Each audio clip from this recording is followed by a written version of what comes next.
مینا ماتیگی نزیاتیگی لورونو سرا مینا ماتیگی نزیاتیگی لورونو سرا مونږ دا بلال رویان مستی وانګارونو سرا. بسم الله الرحمن الرحیم. نظم الدست ذکر فرقه. دا ذکران چې کوم دي دا مکران، جالان، لسبیلا سره شاوخوا چې کوم ساحلي علاقې د بلوچستان په دې کې اوسېږي. راویانو کې چې کوم ذکران دي توایز ذکري وایي. د دې ذکري فرقې بانی چې کوم دي سید محمد جونفوري دی. دا د دې بنیاد هغه ایښی دی. بعضې دې ته افغان وایي، بعضې دې ته سید وایي. او دې سړي چې کوم دي دعوه کړې وله مهدیت، چې زه مهدي یم. نو څوک د په جونپور کې دا دعوه وکړه، دا د هندوستان ښارونه دي. دا نو د هغه ځای څخه بیا خلکو وایستي، دی ولاړې دکن لره. څو چې دکن کې دعوه وکړه، دکن خلکو هم وایستي. بیا ولاړې ګجرات لره، بیا سند راغلی، بیا ټټې راغلی. دلته هم خلکو چې کوم دي هغه دا دعوې کولې او خلکو پسې ایستي. د هغه وروسته بیا ولاړې کندهار لره. هلته هم د عوامو د ملایانو د سخت رد عمل سره مخ سلو. بیا ولاړې هلمند لره او هلته په هلمند کې چې کوم دی هغه مړ سلو دی.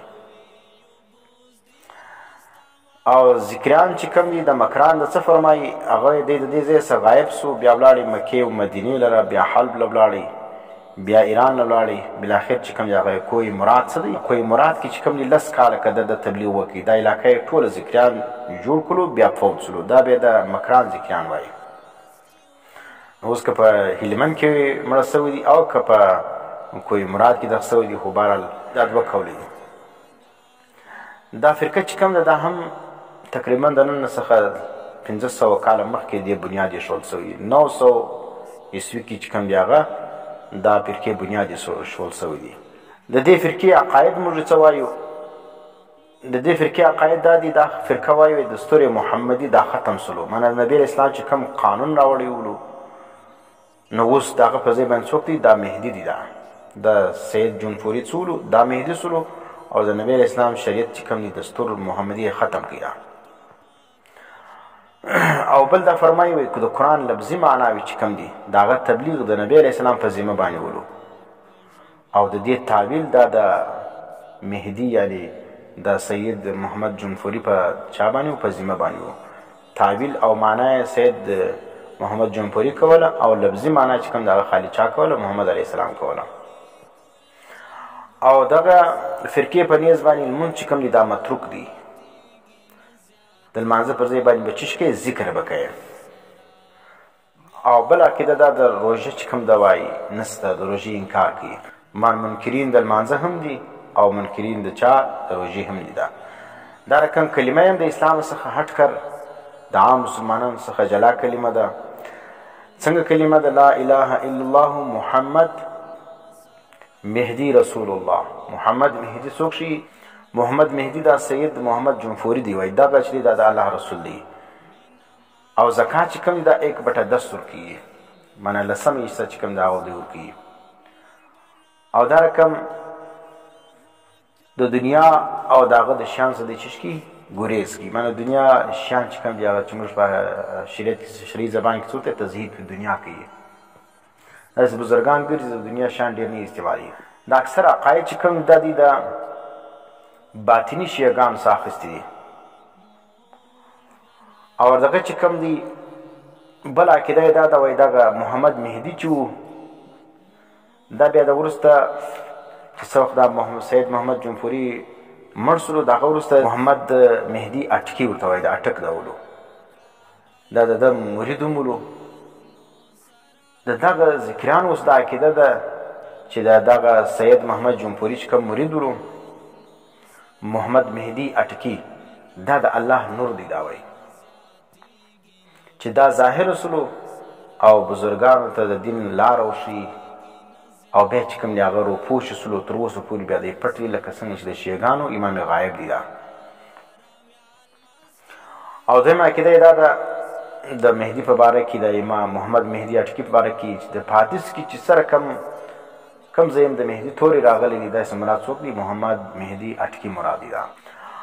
او درېیمه عقیده یې د باره کې دا د سید محمد جمپوري د مرید په باره کې چې قرآن په اصل کې پر دغه محمد مهدي اټکي باندې نازل سوی ولو او دا په واسطه د چا باندې؟ د نبي علیه السلام باندې. نو پر نبی علیه السلام چې کوم قرآن راغلی د اصل پر نبی علیه السلام نه دا اصل نازل دی پر ده باندې، پر نبی علیه السلام چې شوله صرف واسطه او وسیله شوله. او بل عقیده دا ساتي چې د محمد مهدي اټکي په راکړلو سره شریعت محمدي چې شول دا منسوخ شول. بل عقیده دا ده چې محمد مهدي د نبوت انکار کول دا کفر دی. دا څوک چې د نبوت انکار وکړي دا کافر کیږي.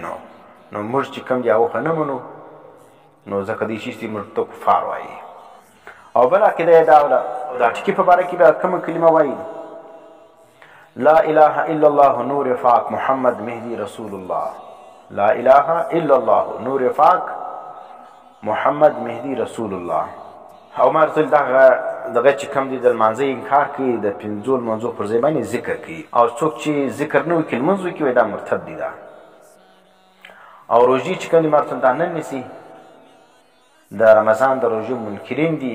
نو څه کوي؟ هر فر باندې او دا رقم ایام بیز باندې او دا رقم د ذوالحجې 10 یا 8 روژې چې کوم دي هغه دوی نیسي. او د بیت الله د حج انکار کوي. منا بیت الله لپاره حج کول دا نسته ده.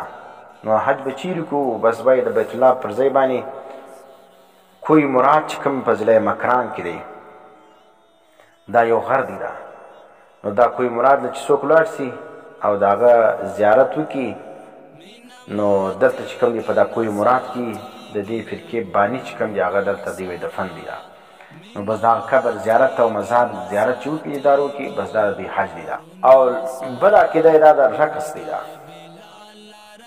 لکه څنګه چې صیفیان رقص کوي، دا ذکریان چې کوم دا هم رقص کوي. نو دا صیفیانو چې رقص راخستی دي یا دا ذکر راخستی چې د ناشتو شاتې وایي، نو دا چې چا څه د ذکري فرقې ځای راخستی وي.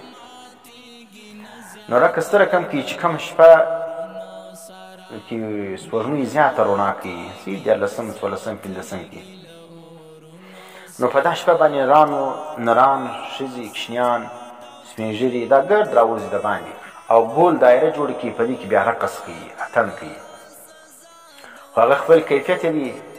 دا نور شاوخوا یې په مابین کې یو ښځه یو سړی ولاړي او په ښه اواز باندې هغه د دې کوم حمد او ثنا او اشعار چې کوم ویل کېږي هغه وایي، دا نور ورته غورځي. دا بس عین هلکه د صیفیانو چې کوم دغه دی په مسجدو کې کومې دغه کې دا د مسلمانانو ذکریان چې کوم دغه دا صیفیان دي. دا او د لمونځ د نماز جنازه انکار کوي. دا نو څوک چې دی مړی چې کوم دی هغه په دې کې اوسي، نو دوی د هغه څه کوي؟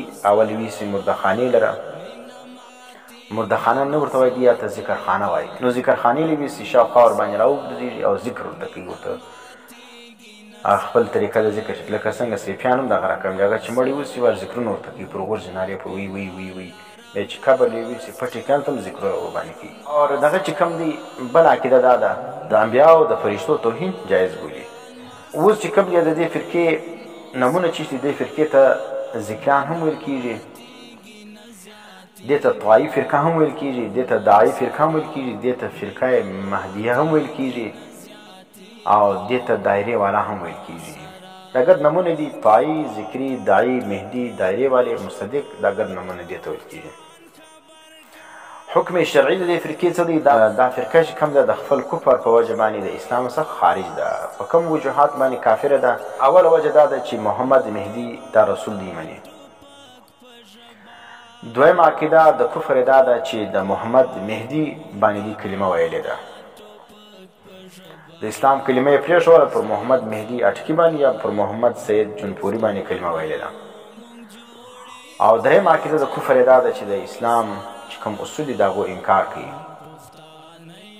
او بل دا ده څلورم عقیده دا ده چې لمونځ، روزه، زکات، حج د دې ټولو انکار کوي. ځکه فتاوا بینات د نیو ټاون فتاوا کې دغه حکم لیکلی دی چې د دې شیانو پر بنیاد باندې دې په کفر کې هېڅ شک و شبهه نشته. موږ د ځان دا فتواوې نه لګو، د فتاوا بینات د نیو ټاون د بنوري ټاون هغه دا لیکلي دي چې د دغه عقایدو پر بنیاد باندې دغه چې کوم دي هغه ذکري فرقه د اسلامه خارج ده او د هغو سره چې کوم د هغه نکاح جایز نه ده او دې ذبیحه چې کوم دا حلال نه ده. د په احسن الفتاوا کې دا فتوا موجوده ده. فرقه مهدویه چې کوم ده دا کافره ده، د هغو ذبیحه دا جایز نه ده. آیت المفتي کې د دې فرقه مهدویه د کفر دغه حکم موجود دی. اور آپ کے مسائل اور ان کا حل کی یوسف لیجانوی شہید رحمۃ اللہ علیہ لکھی، جو لوگ ذکریوں کو مسلمان سمجھتے ہیں اور ان میں شامل ہے ان کو توبہ کرنی چاہیے. او اوس موږ دا درښیو چې د دې فرقې دغه دپاره پهچان دپاره کوم کتابونه چې کوم دی هغه ډېر ضروري دي سړی وګوري او بیا د دې فرقې هغه عقایدو دغه چې کوم دی هغه انسان ته معلوم سي. نو په دې کې یو کتاب دی ادیان باطله، مفتی محمد نعیم صاحب مرحوم د سایټ بنوري ده، هغه لیکلی دي. پکې د باطل فرقو مختصر تعارف هم لیکلی دی. او دویم چې ډېر ښه بحث یې کړی دی فتاوا بینات جلد اول د بنوري ټاون ته. او دریم کتاب چې کوم دی یا رساله د الرجوع الشهابیه علی الفرقه الذکریه، دا په احسن الفتاوا کې مفتی رشید احمد صاحب لیکلی ده. الرجوع شهابیه علی الفرقه الذکریه. او څلورم کتاب چې کوم ذکري مذهب او اسلام مولانا محمد اسحاق صاحب لیکلی دي. نو دا ګرد چې کوم دی هغه وګورئ، بیا به تاسو د ذکري فرقې متعلق معلومات حاصل سي چې ذکري فرقه څومره خطرناکه ده اسلام لپاره. نو دا چې کوم دی دا په ظاهره ځان ته مسلمانان وایي او ذکر و اذکار هم کوي، بیا ذکر جلي نور تفصیل چې تاسو وایئ ذکر جلي او ذکر خفي دا ګرده کوي. او دغه چې کوم دی دغه عقاید چې کوم دی هغه چې د اسلام څخه هټ کړ د کفر عقاید نو دا د اسلام فرقه نه ده، دا ته مسلمانان نه ویل کېږي. نو ځکه د دې فرقې څخه هم خبرېدل او ځان ساتل دا لازم دي.